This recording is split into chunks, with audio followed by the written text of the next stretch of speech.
Amici bellini, suon che non si può spiegare, ma devo anche abbassare un po' la voce perché è notte, come si dice, ma veramente è notte perché è ancora scuro fuori. Le parole di Spalletti sulle le carte crittografiche, cominciamo.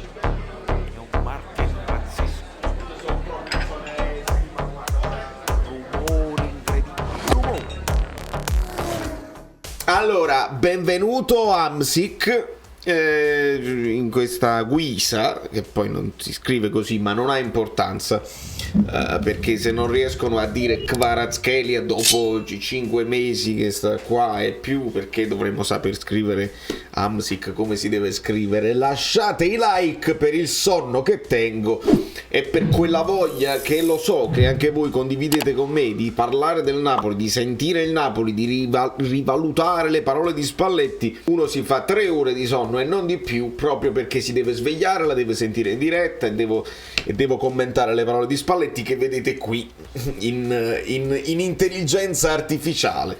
Qua addirittura il basso sembra un ulteriore tatuaggio, è bellissima questa cosa, la lascerò sempre ogni volta che Spalletti parlerà in conferenza.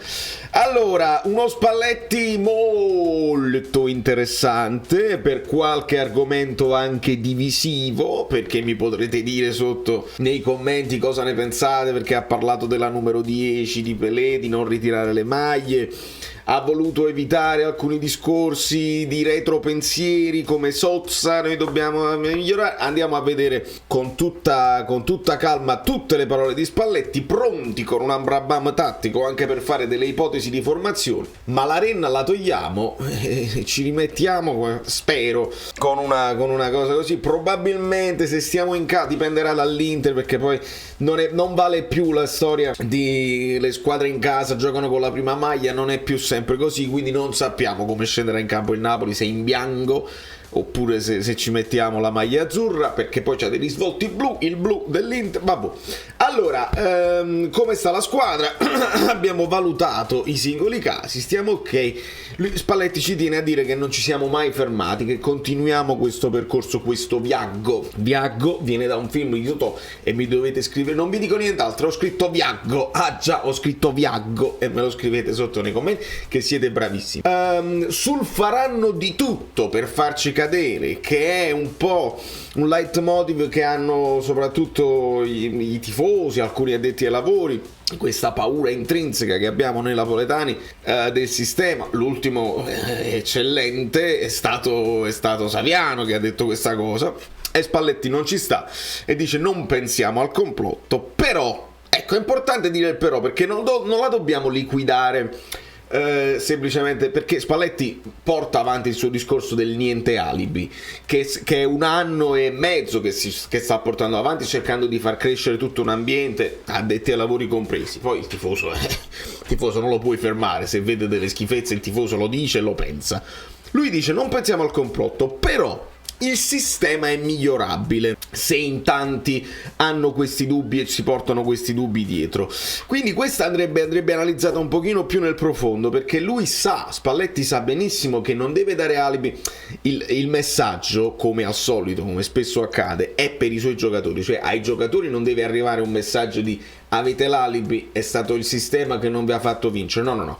Voi avete tutte le possibilità di vincere, dovete farlo e dimostrare di poterlo fare. Il sistema però è migliorabile e Spalletti lo vorrebbe migliorare a monte, è chiaro, e di tutti i discorsi del calcio lo sappiamo, anche perché poi gli si chiede di Prisma e di Donofrio, quindi si va nello specifico di alcune schifezze e dice il sistema è migliorabile e non vuole arronzare il discorso. Il sistema però è migliorabile secondo Spalletti anche da parte di chi parla di calcio, e quindi anche io devo inserirmi, perché noi parliamo di calcio, tutta la community, quindi anche noi dovremmo cercare di evitare il retropensiero, un po' quello che abbiamo cercato di dire anche ieri con la cosa di Sozza. È inutile all'uscita di un nome di arbitro lamentarsi subito, me lo faceva notare anche l'amico Jacopo degli abbonati, ci si lamenta dopo che succede. ma è il discorso di tenere gli occhi aperti che non vale a niente, perché poi noi teniamo gli occhi aperti, le cose succedono lo stesso e non cambia niente, il sistema va avanti così. Quindi il sistema è migliorabile, lo dice Spalletti. Come stanno Lobo e Kvara? Chiede Ugolini, perché dice nell'ultima amichevole non benissimo. E Spalletti dice: ma quale amichevole parli? Quella con Lille? Vabbè, ma noi abbiamo fatto anche un'altra amichevole con la Juve Stabia e hanno fatto bene. Sì, Lucia, però noi questa amichevole gli addetti ai lavori non l'hanno vista e quindi non lo possiamo sapere. Dice che Kvara si gestisce da solo perché è un bravo ragazzo e poi c'ha quelle imprevedibilità che crea dal nulla e determina. Quindi belle parole anche per Kvara dopo un inizio sempre dove lo stava a pungolare, adesso gli sta dando degli zuccherini. Gli si chiede appunto di Sozza e dice: non capisco la domanda. Spalletti veramente non vuole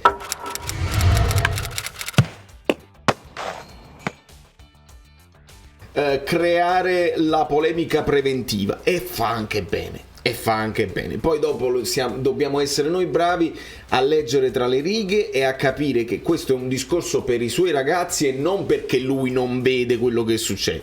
Quando ci sarà da dire, perché in conferenza post partita Spalletti le volte le ha sottolineate, dici il rigore era netto, non voglio sentire niente, e quindi Spalletti, non vi preoccupate, Spalletti è persona seria. Quindi fammi un'altra domanda.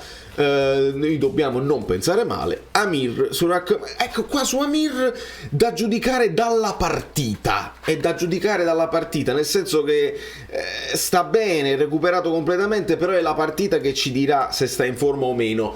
Di conseguenza qua non lo so, ragazzi, io per sfizio ci metto Ostigard, perché secondo me Rachmani va giudicato in partita, però giudicarlo in partita contro Lukaku e Dzeko mi sembra tosta, quindi potrebbe essere rimesso. A Spalletti piace far recuperare lo stato di forma giocando, ricordiamo Zielinski quando tornò da un infortunio doveva giocare per recuperare lo stato di forma, però il difensore è un'altra cosa e ci saranno i 2 contro 2, quindi mettiamo Kim Ostigard per ora. Io vedo Ostigard in vantaggio su Juan Jesus proprio per la fisicità dei ragazzotti dell'Inter, e quindi Ostigard per i colpi di testa, ma posso tranquillamente sbagliarmi, che me ne frega. Nessuno in Europa come noi, ovviamente, perché il Paris Saint-Germain ha perso una partita, quindi nei primi 5 campionati europei solo il Napoli finora è imbattuto. E come si gestisce questa cosa? Non ci pensi, semplicemente non ci devi pensare, non vai a giocare la partita pensando a quello che hai fatto e che sei imbattuto, non ci pensi, ma devi pensare che sei forte e così devi affrontare la partita. Contro l'Inter non ci si salva con i risultati fatti, ma con il risultato che farai, e questo è un classico di Spalletti. L'Inter non ha Brozovic, la doppia punta, e Spalletti comincia a dire che lui vuole essere sotto pressione per un discorso in generale, a lui piace essere sempre sotto pressione, e questo discorso della pressione verrà dopo con la maglia numero 10. Datemi tempo che lo capite. L'Inter è una squadra top che ha speso molto, sa dilatare il campo, sanno chiudersi e ribaltare con questa doppia punta, quindi si creano i 2 contro 2 con i 2 difensori nostri centrali e la doppia punta loro con la profondità, e poi hanno sia fisicità che tecnica con i quinti che allargano sui quinti, quindi dobbiamo mantenere l'equilibrio, ma dice Spalletti nel finale della risposta dobbiamo mantenere il comando del gioco, così non gli dai modo di sviluppare con la loro tecnica e con la loro fisicità. Io qua mi allargo di nuovo e ci metto Oliveira. Se è chiaro che ci devi mettere sempre Mario Rui, perché magari Oliveira si è allenato di meno rispetto a quelli del mondiale, però ha detto che quelli del mondiale stanno bene. Su uno possiamo essere sicuri che è questo qua. Ovviamente Ostigard qua sia Amir che JJ potrebbe essere, perché potrebbe essere la scelta di Spalletti di metterlo in campo e di farlo recuperare. Credo che Kim sarà della partita, perché Kim è guerriero che vuole giocare, e qua ci mettiamo sempre Navas. No, Meret, sto scherzando. I mondiali, quelli che tornano da mondiali, tutti bene o benissimo, quindi bene così. Quanto è importante per l'Inter o per il Napoli questa partita. In questo caso questa domanda richiederebbe, in questo non è quanto è importante, e quello risponde sì è importante. È chiaro che è importante, però la domanda era un pochino più, cioè se perde l'Inter è fuori dalla lotta a scudetto, se perde il Napoli non succede niente, fondamentalmente si diventa grandi nelle grandi sfide. Però qua Spalletti vedi che il ritorno dobbiamo essere più forti di tutto, anche dei dubbi di chi ci vuole bene, e questa è una cosa che dice a noi sempre per il discorso dei retropensieri che dovremmo non avere, secondo Spalletti, che però è una cosa anche normale. Spalletti cerca di capirci, perché tu stai qua da 1 anno e mezzo, noi tifiamo Napoli, io da 40 anni praticamente oramai, perché prima ancora di essere concepito tifavo per il Napoli, e tutti gli altri noi ne abbiamo viste di cose, e quindi stiamo un attimino scottati, siamo sempre scottati. Poi c'è la pausa ovviamente per un po' di pubblicità, ritornerà sul discorso di Lukaku, dice sì Lukaku, ma c'è pure Dzeko, Lautaro, Çalhanoğlu, Skriniar, tutti, è inutile trovare dei discorsi singoli sull'Inter. Stiamo al gioco, le bischerate, non si può capire perché si torna dalla pubblicità, quindi mi dite voi nei commenti se avete sentito la domanda sulle bischerate. Non ho idea. L'ottima Italia Mele risottolinea la situazione D'Onofrio, la situazione degli arbitri, l'inchiesta Prisma, e Spalletti non risponde, ma non liquida la giornalista e non liquida la domanda. Spalletti è molto serio in questo caso e dice: dobbiamo domandarci se stiamo facendo del nostro meglio nel calcio, se vogliamo avere una credibilità non solo in Italia ma anche all'estero rispetto a quelli che poi devono comprarselo il campionato italiano e devono essere affascinati da un calcio bello, da un calcio pulito, e quindi dobbiamo chiederci. Però dice semplicemente non posso liquidare una risposta, non posso entrare nell'argomento in una conferenza che poi è prepartita con dell'Inter, quindi i nostri giocatori, i tifosi devono pensare all'Inter, ma ne parleremo. Spalletti non liquida la cosa, è importante non far finta di niente, perché poi se fai finta di niente, che l'inchiesta Prisma non esiste, che gli arbitri si difendevano tra di loro anche dopo essere stati presi con le mani nel sacco, sarebbe poi peggio. Post mondiale, come si ritorna, ne usciamo arricchiti. Il mondiale era cominciato così e così, poi è stato bellissimo, tutti quelli che sono tornati, poi dopo anche il nostro calcio ne beneficerà.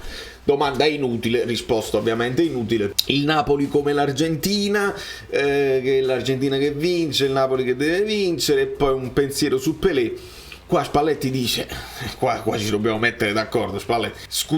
Lo scudetto è una vostra ossessione. Io non sono ossessionato dallo scudetto, io voglio vedere, la mia ossessione è vedere la città impazzire ancora di più di quanto non sta impazzendo. E Spalletti è la stessa cosa, tu vedrai la città impazzire di gioia e vuoi dare una gioia ai bambini, vuoi dare una gioia a questa città, l'unico modo è farci vincere, perché noi ci siamo già divertiti con la gioia collettiva fasulla del maestro Sarri, perché era fasulla, perché lui puntava solo a se stesso e lo sappiamo, altro che gioia collettiva. Ci siamo già divertiti mostrando il calcio più bello d'Europa in passato, così, però stringi, parliamo sempre di Vinicio. E invece no, perché ce la cantiamo solamente da noi. Dobbiamo vincere qualcosa, dobbiamo imporci anche la Coppa Italia, va bene? Quando si vince la Coppa Italia si impazzisce in piccolo, ma si impazzisce di gioia. Dobbiamo imporci in questo campionato contro queste avversarie, perché sono quelli che il campionato ci passa, e dimostrare che si può vincere anche con la bellezza, anche senza imbrogliare, senza fare incontri segreti e riunioni varie che poi dopo fanno le intercettazioni e fa tutta una schifezza. Quindi il vostro ossessione deve essere anche la tua ossessione. E poi su Maradona, lui cita Maradona, Pelé, Messi, non cita CR7. Tra l'altro devo fare degli short CR7, tenete sempre d'occhio gli short, perché CR7 ci sta una clausola che potrebbe andare così. E anche per quanto riguarda la maglia, Spalletti apprezza l'idea di Pelé, dice molto moderno anche allora, di non ritirare la maglia dalla nazionale, perché così è buono, perché è meglio mantenerla, che stimola ad essere di quel livello. Io dico che probabilmente una cosa sono le maglie della nazionale e una cosa sono le maglie dei club. Io ho un'idea, lui vuole essere sotto pressione, quindi se tu dai la maglia numero 10 a qualcuno nel Napoli aumenti la pressione, e quindi a Spalletti piacerebbe indossare una maglia che potenzialmente dovrebbe essere ritirata per dare la pressione così. Io non lo so. Credo che con un ambrabamo tattico, maglie ritirate, la numero 12, molte squadre ritirano la maglia numero 12 per rispetto ai tifosi, diciamo, in segno di rispetto, perché il 12° uomo in campo è la tifoseria, l'Atalanta, il Cesena, il Genoa, la Lazio, il Lecce, il Palermo, il Parma, il Pescara, il Torino ritirano la maglia numero 12 perché è un'idea per i propri tifosi, è una cosa carina, però ci sono anche maglie ritirate, per esempio la numero 10, ovviamente ci sono anche cose strane, capisco Baggio, però il Brescia quante ha fatto 4 stagioni dal 2000 al 2004 e togli la maglia numero 10, anche se non è stata una bandiera Baggio del Brescia. Baggio ha giocato nella Juventus, nell'Inter, nel Milan, ha giocato in tutte le squadre possibili e immaginabili.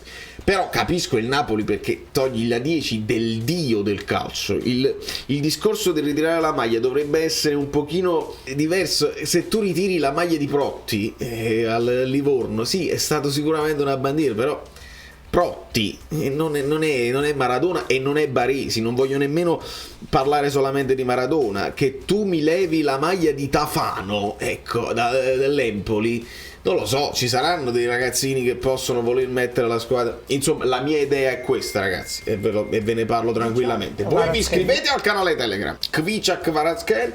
La mia idea è questa: non dare al giocatore la maglia numero 10 del Napoli, ok? Lo stimolo per il giocatore non è voglio fare bene per indossare la maglia numero 10, no, non è quello. Tu devi fare talmente bene, tu ti scegli il tuo numero preferito, che non è il numero 10, e fai talmente bene che si arriva a ritirare il tuo numero. Faccio un esempio: Kvaratskhelia fa talmente bene, diventa talmente parte della storia del calcio del Napoli, che ci fa vincere Scudetti, Champions, mondiale per club, tutti tripleti e cose varie, che la 77 dovrà essere ritirata al pari della numero 10. Vi piace come cosa? Da New York Valerio Fluido è tutto, a maglia numero 10 per me non si tocca. Sarò antico, sarò una cosa così, la 10 non si tocca. Se poi gli altri la vogliono rimettere la maglia numero 6 di Baresi e farla indossare a Tomori, sono fatti vostri, a me non interessa. Ciao, sono Saveria Solida. Se arriviamo a 15.000 iscritti su YouTube è una cosa di cortesia, ma secondo me dovreste seguirlo anche su Instagram, @ValerioFluido. Fa tutte queste cose cretine. Sei iscritto pure a TikTok.